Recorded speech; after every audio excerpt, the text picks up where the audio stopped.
gilydd, a rhai wedi gwario trwy dydd efo'n gilydd. Mae hynny'n bod yn braf iawn hefyd. Gan diolch i Emyr a Catrin am ei llety garwch nhw. Fel chi'n gweld Emyr sydd yn arwain eto heno, wedi o bydd e'n profi nerth Duw wrth yr agor y gair i ni. Ac ar ôl y cyfarfod gai annog chi aros eto i baned, i gymdeithasu am gilydd. O ran yr wythnos, mae cwrdd nos fawrth yma am 7:45, ond nid y grwpiau, ond fel hyn gan mae'r un cyntaf yw fel eglwys gyfan a ddechrau tymor, felly gai annog chi ddod nos fawrth. Gyda bore di Mercher, hanner ar 10, mae cwrdd gwragedd, paned a sgwrs ac yn parhau yn y gyfres ar Titus. Felly hynny di'r Mercher hanner 10 yn hir rhian. Ac yna nos Wener, does dim clybiau, bydden nhw'n dechrau dydd Gwener nesaf, ond mi fydd y gyfarfod i'r rheina sydd wedi neu yn dymuno helpu gyda'r gwaith clybiau, plant a plant a pobl ifanc. Hanner ar 7 yn y tŷ ni. A bydd cyfle ni fyna i drafod rhannu syniadau, trefnu a gweddio am y gwaith. A gai annog i ni fel eglwys i weddio am hynny. Bydd Duw yn bendithio'r gwaith yna. Gyda sy'n nesaf bydd Emyr yn arwain eto y bore a'r hwyr, ac yn y bore bydd cyfle i bobl rannu beth sydd wedi digwydd dros y haf. Mae sawl un ohono ni wedi bod yn gwahanol lefydd, cyfle bod y dydd nesaf i roi adroddiad am gwahanol elfennau o'r haf. Gyda casgliad y mis yma mynd at waith heledd tro. Newch i ni wedi. O Dduw ein tad, ni'n diolch i ti unwaith eto nawr, bod ni'n cael rhyddid i ddod gyda'i gilydd i daddoli ti, ac i ni wedi cael ein atgoffa yn y bore yma. Mae ti yw'r unig wir a bywiol Dduw, a pa Dduw sydd fel tydi. Gwargwydd i ni gofyn y byddwn ni'n cael eto rhyw ymwybyddiaeth o fawredd y gariad di ato ni, mawredd cariad Iesu Grist. A byddwn ni'n cael ein anodd peidio canu mawl i ti heno nawr.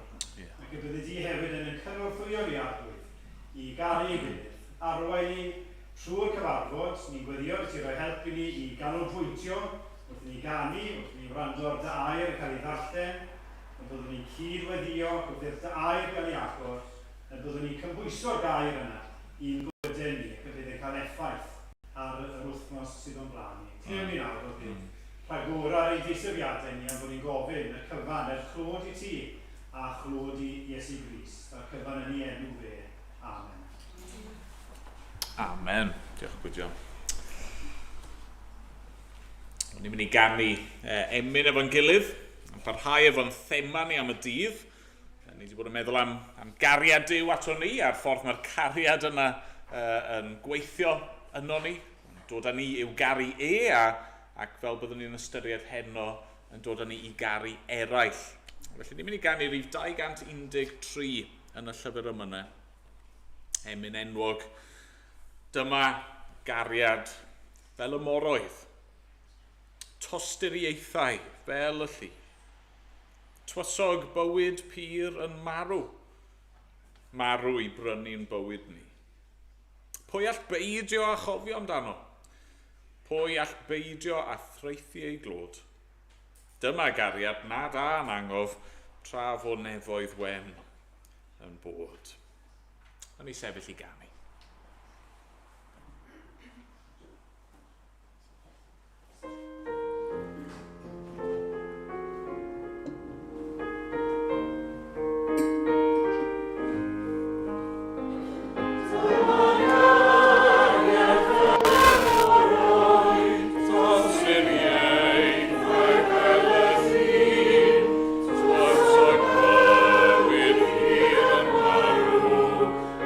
We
eto, heno i Marc pennod 12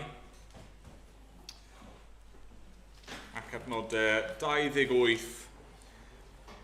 i 34. Yr un adran wnaethon ni ddarllen bore yma.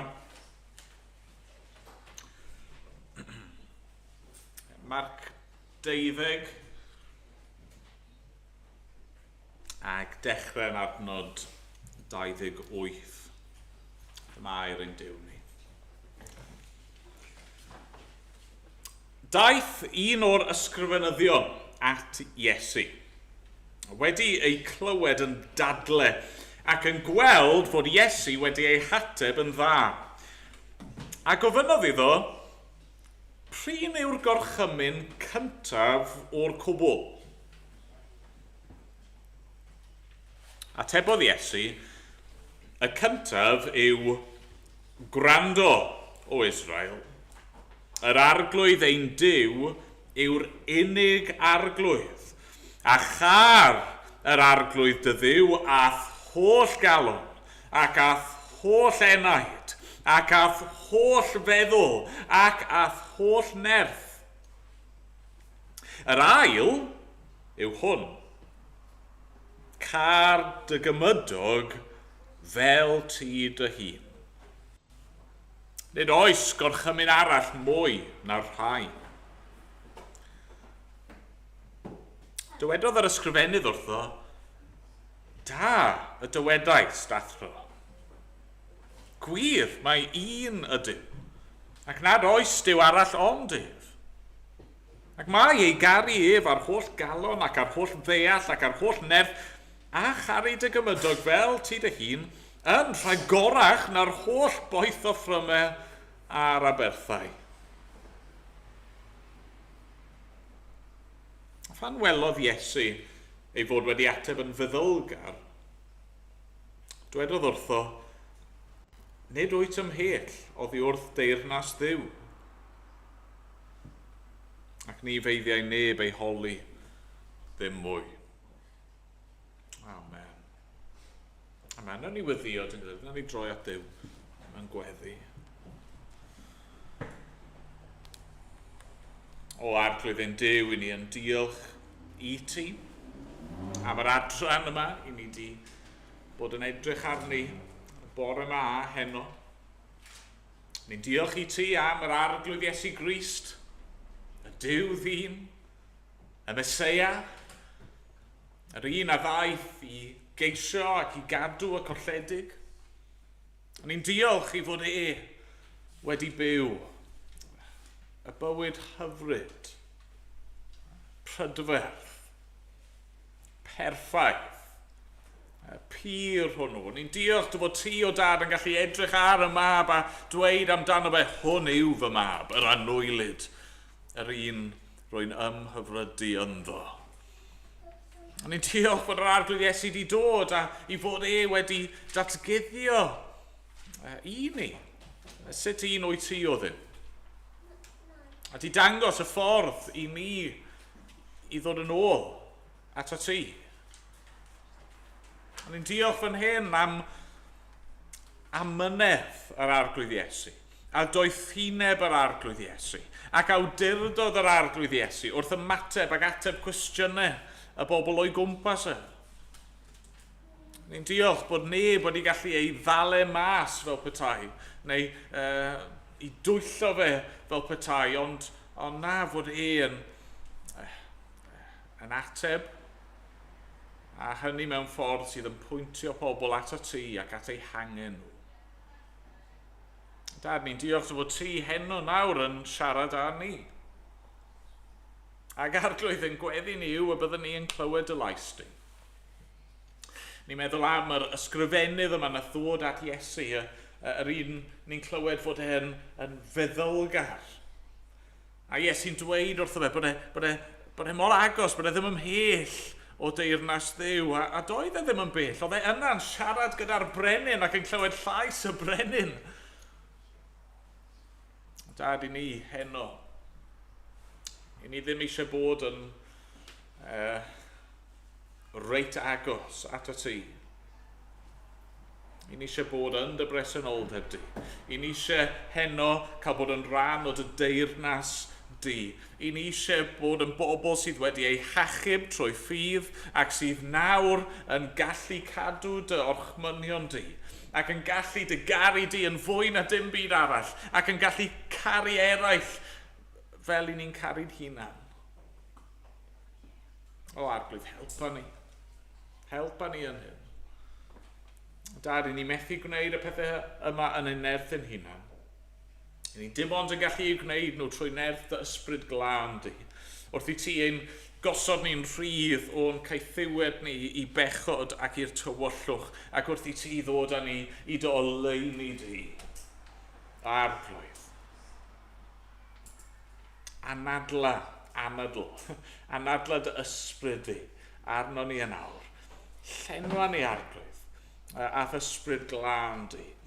Helpa ni i fod yn bobl sydd yn gwrando ac yn gwneud yr hyn rwy ti yn ei ofyn gennym ni yn dy air di. A'r cwbl dy fwyn di. Nid i ni o Dduw. Nid i ni. I ni ddim eisiau'r gogoniant, i ni ddim eisiau'r clod, i ni ddim eisiau bobl i feddwl yn uchel ohono ni, na ni eisiau bod pobl yn dy ganmol di. Os gweli di fod yn dda. O Dad, ni'n diolch dy fod ti yn abl i achub. Yn abl i achub i'r eithaf, unrhyw un sy'n credu yno ti. A ni'n cyflwyno felly pobl ein dinas ni, yn arbennig, a bobl ein gwlad ni. Dad, ni'n cyflwyno i y byd anobeithiol hwn. Gofyn arno ti achub. Achub Arglwydd. Gweithio. Sgweli di fod yn dda. Dad, ni'n gofyn hefyd y bydde di yn helpu ni i fod yn llawn cariad at y bobl o'n cwmpas ni. Helpa ni fod yn gymdogion da. Helpa ni yn ein geiriau, yn gweithredoedd ac ym mhob dim rydyn ni'n wneud i fod yn dystiolaeth dda i'r cariad ni wedi brofi gen I ti. O Arglwydd, helpa ni i geisio daioni y ddinas hon. A ni'n gweddio Arglwydd gofyn arno ti weithio ym mywydau rheini sydd yn rheoli, yn y llywodraeth, rheini sydd mewn awdurdod, yn y cynghorau ac Arglwydd, a wneud I ddod â chyfiawnder a daioni. Arglwydd, ni'n gwybod fod yna gymaint o angen a thlodi a phoen. Gymaint o bobl sydd yn poeni am bethau. Dad, tostyria. Tostyria Arglwydd. Dad, a wneud I ddangos dy gariad di. Un byd ni, os gweli di fod yn dda. Dod â phobl I weld dy law tyner di.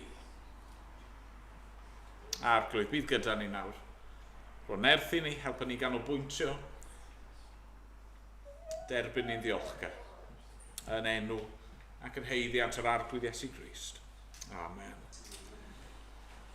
Amen. Ni'n mynd I ganu eto. Dan gysgod croes yr Iesu bydd y geiriau ar y sgrin gobeithio. Nawn ni sefyll I ganu.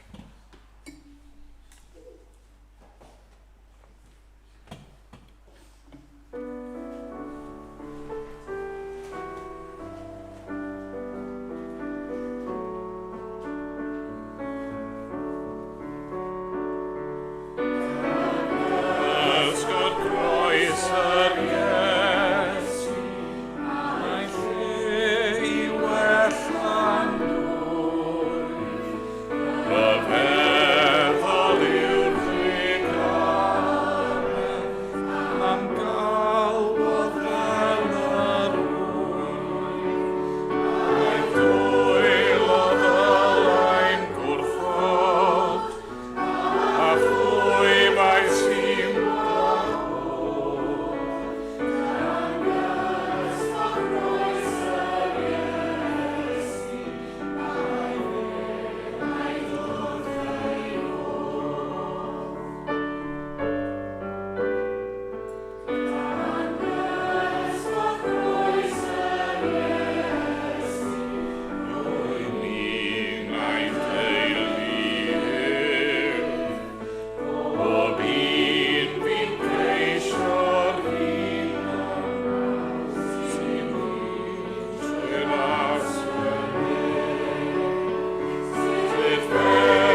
Fel nes i egluro bore yma, os nag o'ch chi'n gallu bod gyda ni, o'n i'n meddwl gan bod e'n ddechrau cyfnod newydd, dechrau tymor newydd, dechrau blwyddyn academaidd newydd, yn hytrach na bod ni'n neidio nôl fewn i'r cyfresu o'n i'n dilyn cyn yr ha, a byddwn ni'n treulio chydig o amser heddi ar ryw thema arall.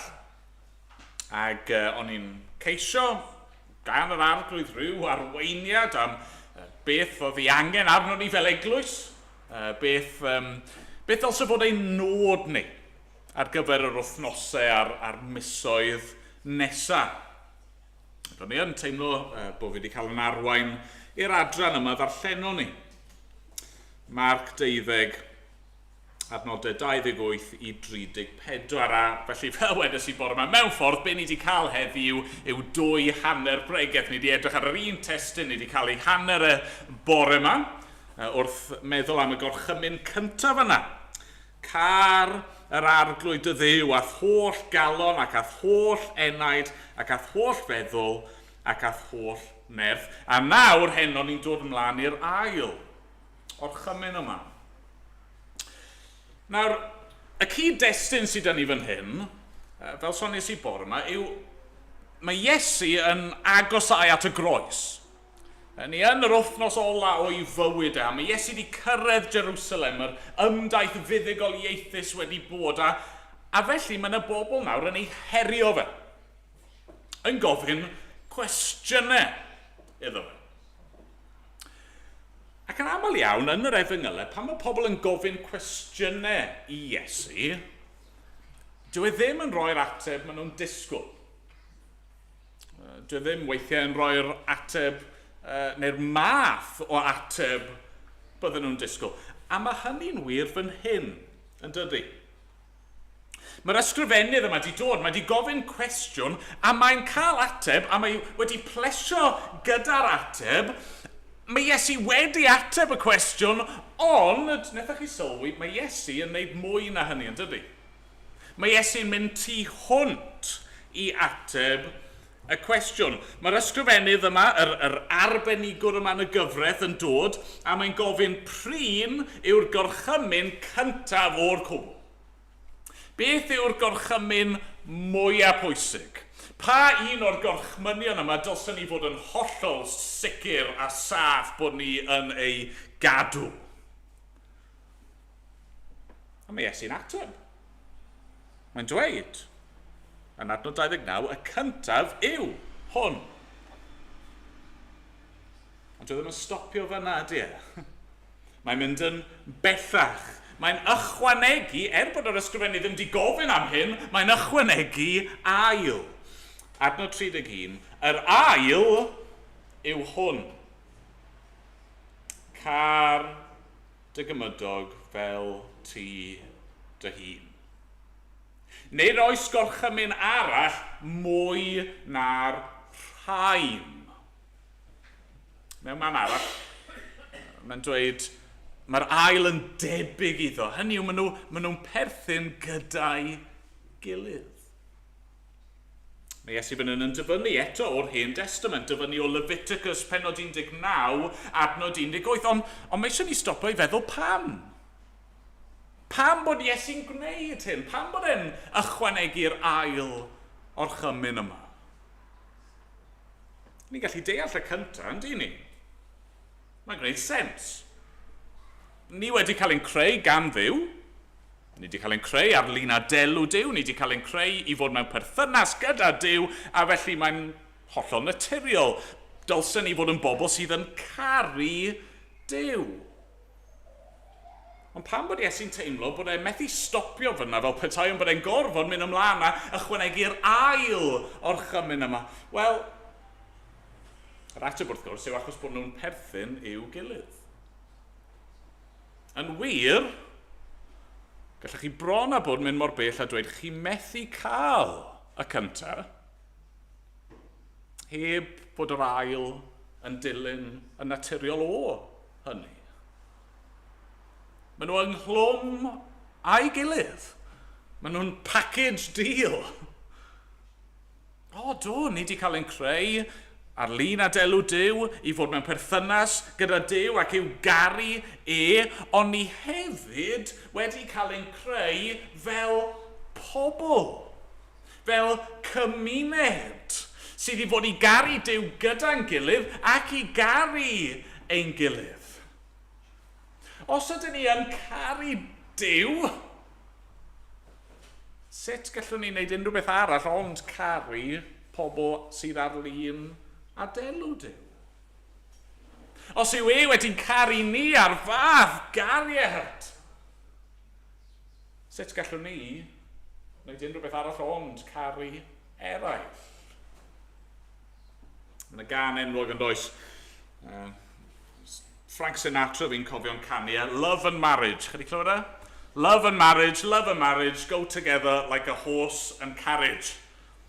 Let me tell you, brother, you can't have one without the other. Ani, maen nhw fod gyda'i gilydd. Mae'r apostol Ioan yn dweud yr un peth mewn geiriau llawer gwyll nes i ddarllen nhw bore yma. 1 Ioan 4, adnod 9. Yn hyn dangoswyd cariad Duw tuag atom. Bod Duw wedi anfon ei unig fab i'r byd mwyn i ni cael byw drwyddo ef. Yn hyn y mae cariad, nid ein bod ni'n caru Duw, ond i fod ef wedi ein caru ni ac wedi anfon ei fab i fod yn aberth cymod dros ein pechodau. A mae Ioan yn dweud fyna'n dydy, os y'n ni'n dweud bod ni'n caru Duw ac yn casau ein cyd aelod, ni'n dweud celwydd. Dwi'n methu bod yn wir. Beth yw dymuniad Duw ar ein cyfer ni? Heddi. Beth yw dymuniad Duw ar ein cyfer ni fel eglwys? Beth yw dymuniad Duw ar gyfer eich bywyd chi fel un o'i bobl? Wel, hyn. Mae eisiau bod ni yn ei garu fe a bod ni'n caru eraill. Chi eisiau gwybod beth yw cynllun Duw ar gyfer eich bywyd chi? Wel, dyma ran canolog ohono fe. Dyma pam dath yr arglwydd Iesu i'n byd. Ni methu achub yn hun, ni methu cadw'r gyfraith, ond mae wedi dod a mae wedi cadw yn ein lle ni, a mae wedi aberthu ei hun drosto ni, a nawr mae wedi'n gosod ni'n rydd o'n hunanoldeb mwyn gallu caru eraill. A mae pob gorchymyn arall, mae gweddill y gyfraith i gyd yn dod dan y 2 pennawd yma'n dydyn nhw. Caru Duw, caru cymydog. Mae pob gorchymyn arall yn dilyn o hyn. Felly gadewch ni fynd yn ddyfnach i feddwl am beth mae Iesu'n dweud fan hyn. Beth cyntaf eisiau ni feddwl am yw hyn. Pwy ydyn ni fod i garu? Pwy ydyn ni fod i garu? Pwy mae Iesu'n siarad am neu'n golygu fan hyn pan mae'n dweud car dy gymydog? Yn yr Hen Testament, eich cymydog chi oedd yr Israeliaid eraill hynny oedd yn byw o'ch cwmpas chi. Y pobl oedd falle'n perthyn i chi, yn yr un llwyth â chi, ond yn sicr oedd yn rhan o'r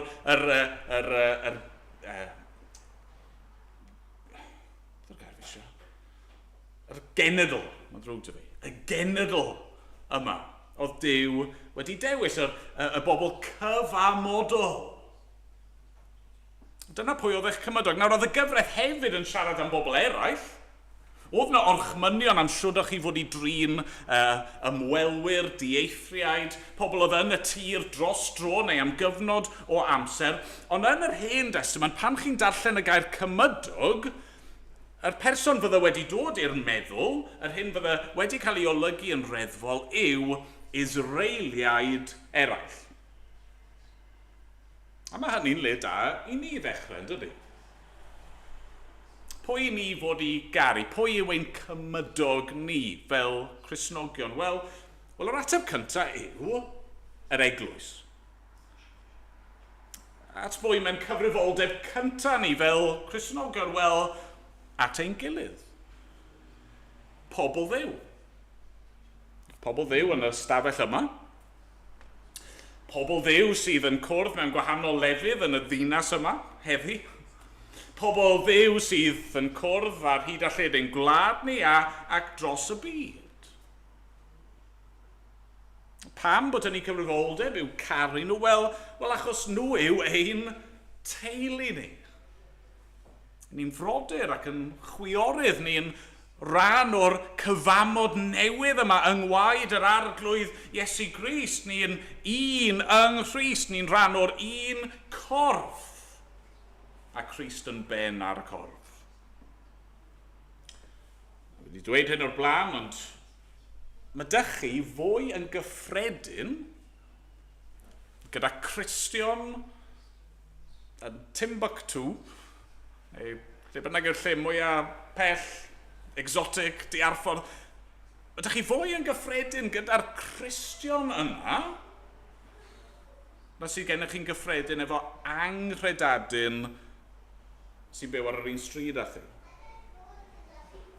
Mae'r Apostol Paul yn dweud wrth y Galatiaid, pennod 6 adnod 10, felly tra bydd amser gennym, gadewch i ni wneud da i bawb ac yn enwedig i'r rhai sydd o deulu'r ffydd. Mae'n dweud yn enwedig. Dyma lle mae ein cyfrifoldeb cynta ni fel petai. Mae dyn ni gyfrifoldeb dros ein gilydd. Mae'r arglwydd yn ei ddoethineb ac yn ei gariadau wedi trefnu bod ni ddim yn aros ar ben ein hunan fel Cristnogion, ond bod ni yn dod yn rhan o'r teulu yma, y corff yma, sydd yn dangos ei hun mewn llefydd gwahanol, yn grwpiau bach o bobl yn dod at ei gilydd i addoli gyda'i gilydd, ac i fwyta ac i yfed efo'i gilydd, ac i fyw gyda'i gilydd, ac i gario beichiau ei gilydd. Ni fod i garu'n gilydd.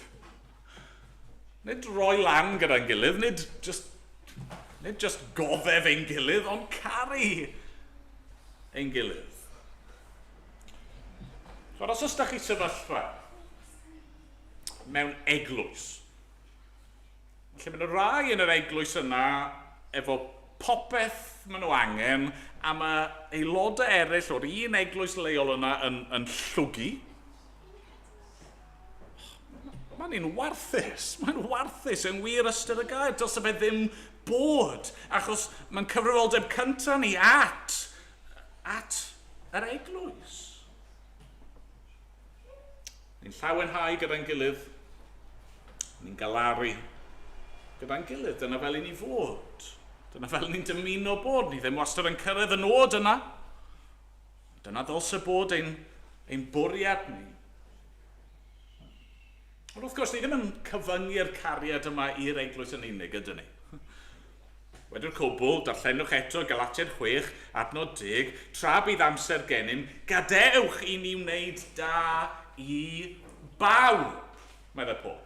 Ie, yn enwedig i'r rhai sydd o deulu'r ffydd, ond peidiwch anghofio am y pawb yna, achos mae hynny'n bwysig hefyd. Pwy yw ein cymydog ni? Wel, pawb. Really? Chod y trap oedd y ddewon yn aml yn syrthio iddi yn dyfeoedd, achos bod nhw eisiau ceisio cyfiawnhau ei hunan trwy cadw'r gorchmynion, ond nhw'n trial cyfyngu ar y gorchmynion. A felly, iawn, os oes rhaid caru cymydog, fi eisiau gwneud y categori yna mor fach a sy'n bosib. Wnaeth Iesu ddweud dameg reit gofiadwy am hyn, chi'n cofio? Dameg am ddyn yn syrthio i blith lladron. Dameg am ddyn oedd yn weidlyd, yn gorwedd ar ochr y ffordd, yn noeth a yn codi ben achos mae'n clywed rai yn dod, a pwy sy'n dod? Lefiad, un oedd yn gwasanaethu yn y deml, mae e'n pasio heibio. O ffeiriad, un oedd yn aberthu yn y deml, mae e'n pasio heibio. Ond pwy sy'n stopio? Pwy yw'r un sy'n ymddwyn fel cymydog? Y Samariad. Yr un o'r tu allan, y gelyn, mewn llawer o ffyrdd. Dyna'r cymydog. Pwy yw ein cymydog ni? Pwy ni fod i garu fel Cristnogion? Wel, ie, yr eglwys. Ond ie, y person sy'n llythrenol yn byw drws nesaf i fi. Ie'r person fi'n gweld sydd mewn angen. Ie'r person mae pobl eraill falle yn bychanu neu yn anwybyddu a di roi lan arnyn nhw. Pwy yw fy nghymydog? Wel, weithiau fy nghymydog fydd fy ngelyn. Sy'n dweud mae man arall yn dod i carwch eich gelynion. Faint o'r bobl nath Iesu wasanaethu oedd ddim yn ddisgyblion iddo fo. Mae'n iachau nhw, mae'n bwydo nhw, mae'n treulio amser gyda nhw, yn gofalu amdano nhw, bod nhw ddim yn credu ynddo fe, a ddim yn mynd i'w ddilyn ond nhw jyst eisiau ei ddefnyddio fe rwsut, ond mae dal yn caru nhw. Yn y swper ola, sawl set o draed nath Iesu olchi. Mae pawb. Hyd yn oed Judas. A ddim achos bod Iesu ddim yn gwybod beth oedd ynghalon Judas, nid achos bod Judas wedi dwyllo, oedd Iesu'n gwybod bod y bwriad yna i'w frydychu ynddo. Ond mae dal yn caru,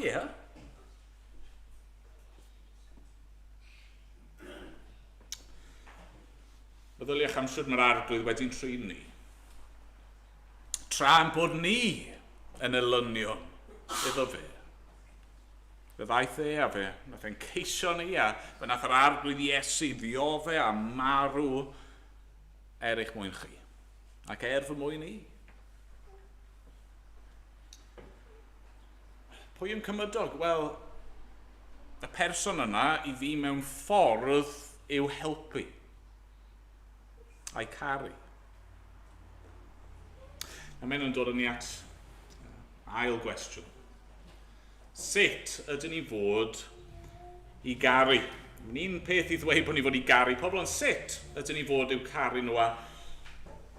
Mae Iesu'n dweud yn dydy, car dy gymydog fel ti dy hun. Fel ti dy hun. Fel arfer, fi'n gwybod dwi ddim wastad yn wir, ond fel arfer, ni ddim yn cael trafferth caru'n hunan, ydyn ni.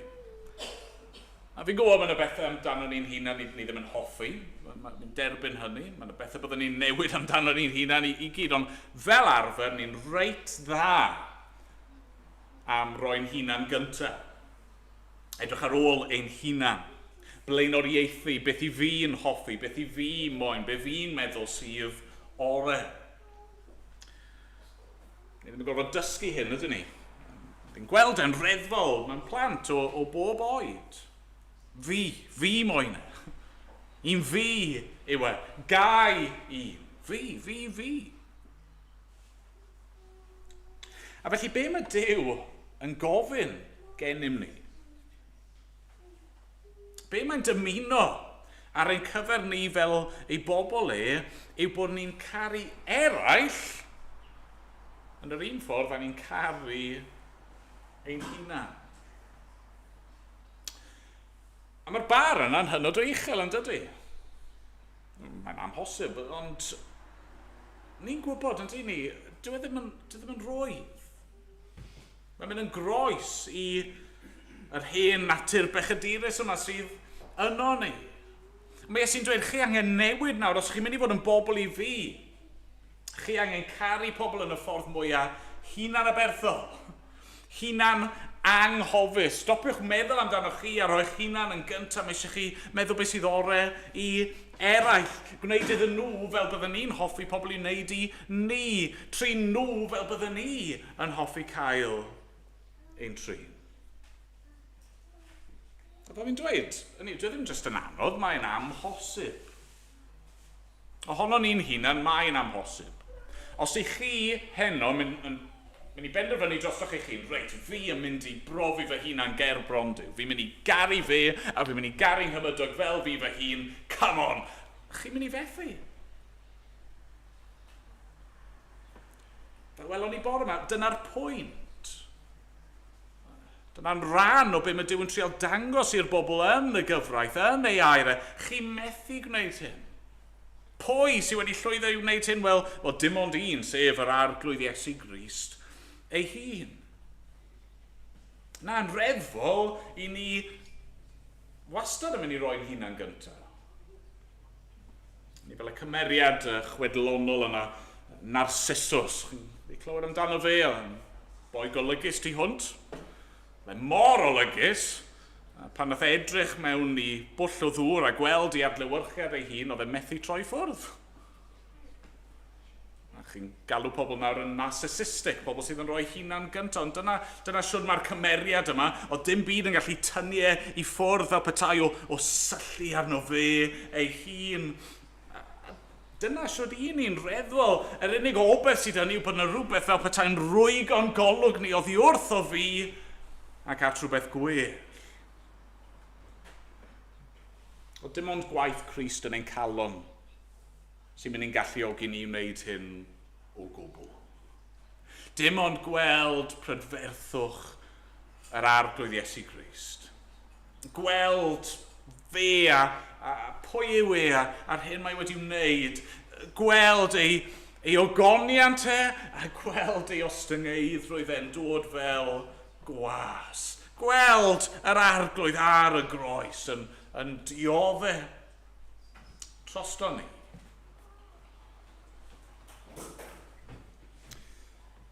Mae'r gair yn dweud bod ysbryd Crist yno ni. Mae meddwl Crist gennym ni.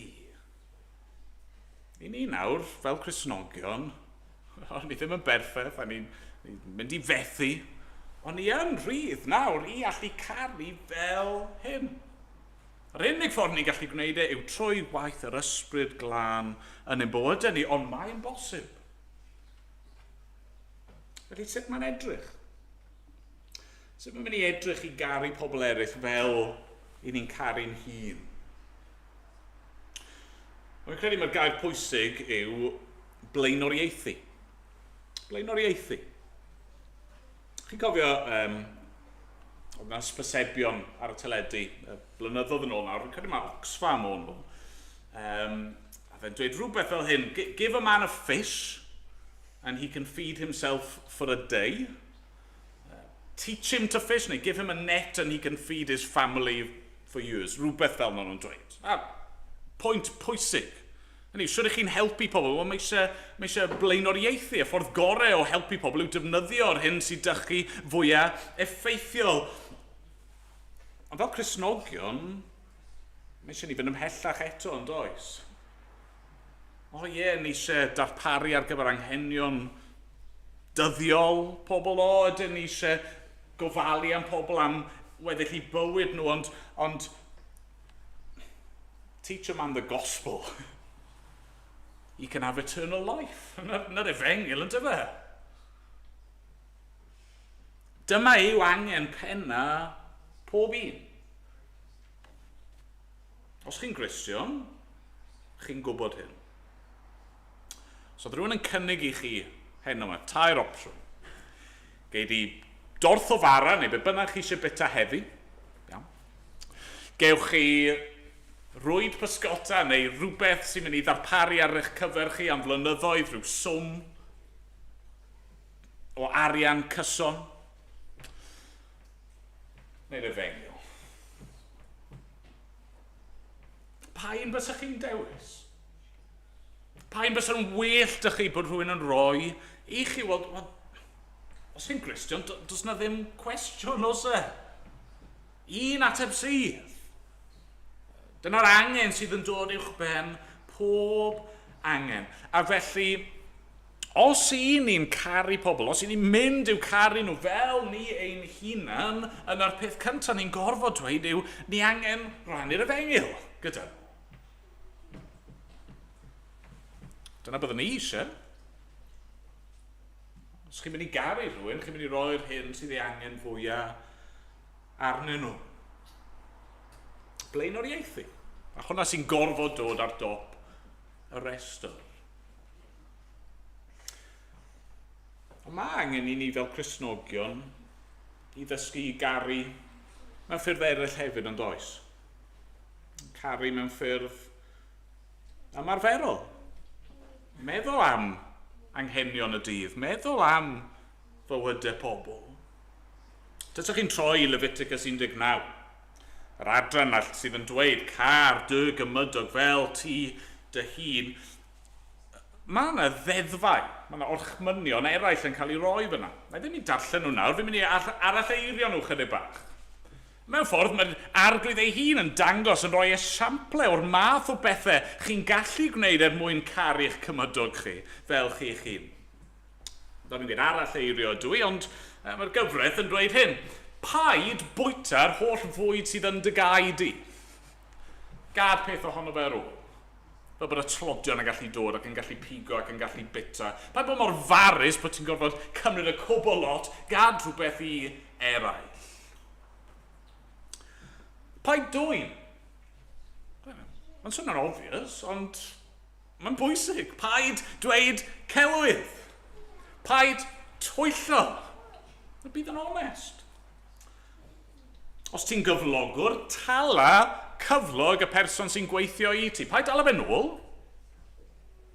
Ro'r hyn mae di ennill, ro'r hyn mae'n ei heiddi, tala fe'n 10. Byddwch yn ofalus o bobl sydd falle'n fyddar, neu yn ddall, neu efo rhyw anghenion eraill. Peidiwch cymryd mantes ohonyn nhw, ond newch yn siŵr bod nhw yn cael eu darparu ar eu cyfer nhw. Barnwch pobl yn 10, yn gyfiawn. Peidiwch rhoi mantes neu ffafriaeth i bobl, ond trin pobl yn gywir. Peidiwch gosipa. Peidiwch teini straeon am bobl sydd ddim yn wir a'i enllibio nhw a dod â enw drwg iddyn nhw. Peidiwch spredo celwyddau. Rybuddiwch pobl os ydyn nhw mewn rhyw berygl. Rybuddiwch pobl os ydyn nhw yn pechu. Cadwch nhw yn saff. Peidiwch trial dial. Os ydych chi'n gwneud cam â chi, peidiwch mynd allan o'ch ffordd i dalu'r pwyth yn ôl. Maddeuwch.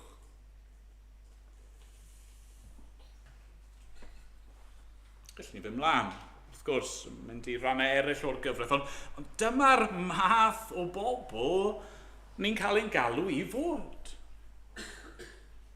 Car yr arglwydd y Dduw. Ath holl calon, ath holl enaid, ath holl feddwl, ath holl nerth, ie! A car dy gymydog fel ti dy hun. Falle fel Cristnogion efengylaidd bod ni wedi bod yn wan fan hyn. Am resymau dilys, da, ni wedi bod yn ofalus i warchod yr efengyl. Ac wrth wneud hynny, falle bod ni'n eog o golli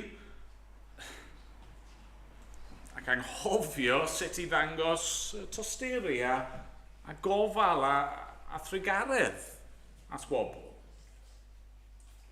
Wrth i ni adweithio'n erbyn celwyddau a syniadau fel yr efengyl gymdeithasol, y syniad yna bod helpu pobl a just caru pobl yn ffordd o rannu'r efengyl, neu a gweud y newyddion da yw rhoi pryd o fwyd a gofalu am rhywun. Na, hynny dwi'n ddim yn wir, nid yr efengyl yw hwnna, ond ydyn ni wedi bod mor ofalus i beidio mynd lawr y trywydd yna, bod ni'n anghofio, mae Duw hefyd yn galw ni i garu.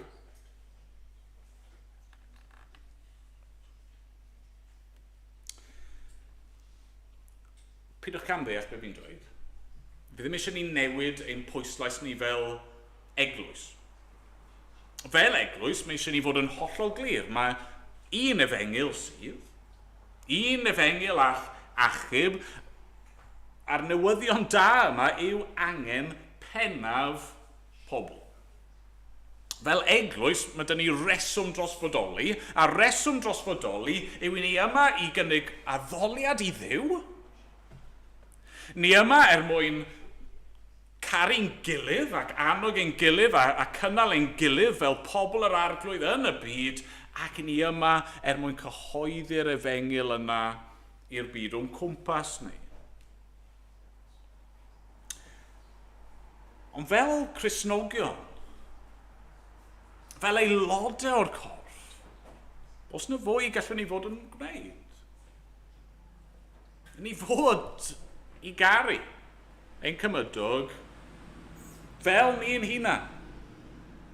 A nid just achos ni'n gobeithio os fi'n caru'r person yma, byddai'n cael cyfle i rannu'r efengil gyda nhw. Wel, gobeithio beth hynny yn wir. Os dim byd yn bod gyda hynny, mae hynny'n beth braf. Ond na, dylsyn ni fod yn caru pobl achos dyna'r peth iawn i'w wneud. Dylsyn ni fod yn ceisio cyfiawnder achos dyna'r peth iawn i'w wneud. Dylsyn ni fod yn ceisio diogelu ac amddiffyn yr bobl mwy anghennus yn ein cymdeithas ni achos dyna'r peth iawn i'w wneud. Dylsyn ni fod yn ceisio sicrhau y gwirionedd achos dyna'r peth iawn i'w wneud. Car dy gymydog fel ti dy hun.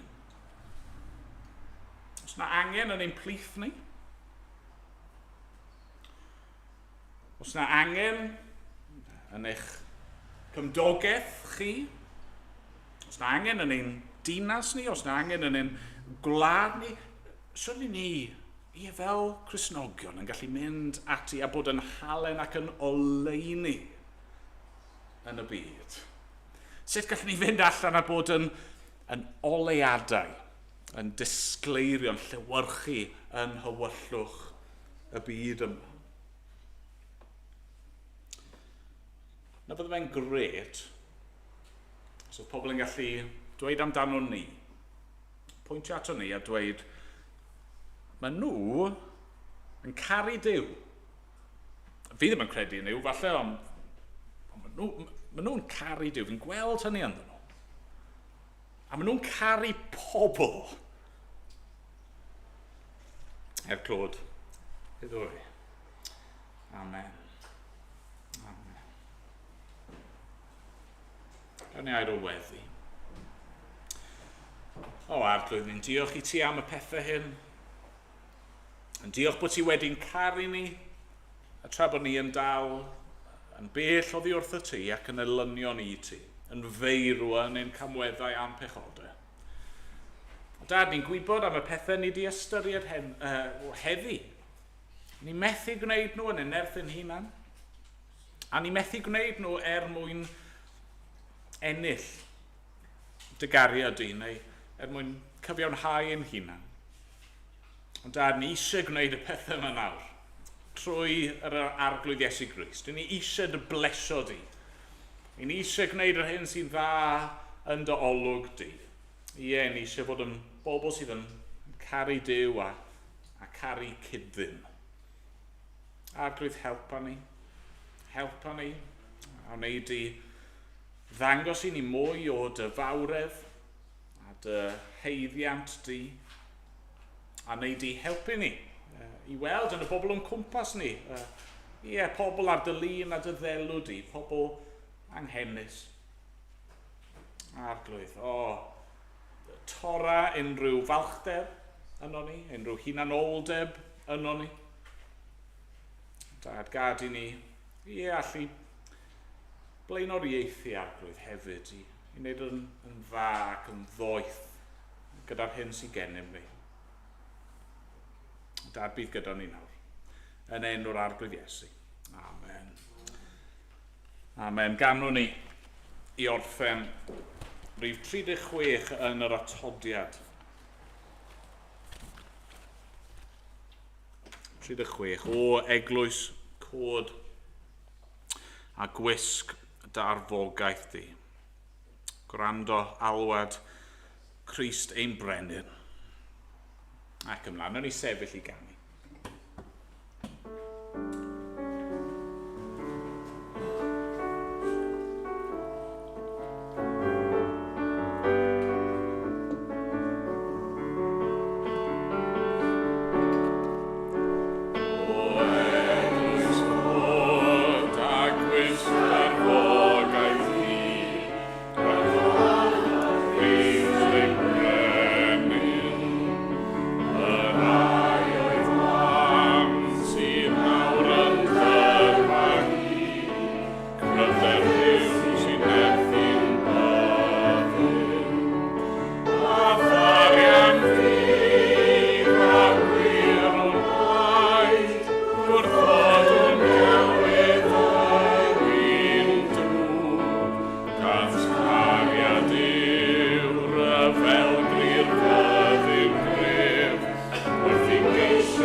Gwrthyn arglwydd atgyfodi, wrth dreiglo'r moyn mae'r bydd yn wag, yn buddugoliaeth Dyfed Crist, a'r ai o'r ymdaith hyd y gwelir i'r, am wrth llygad a ffwrdd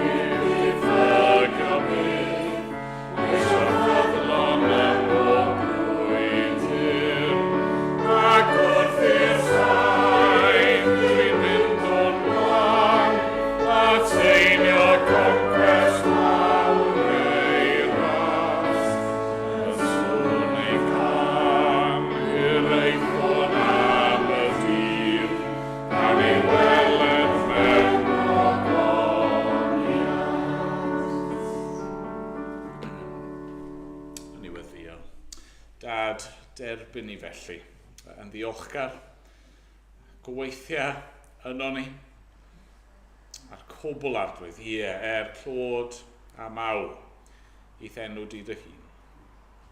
Amen.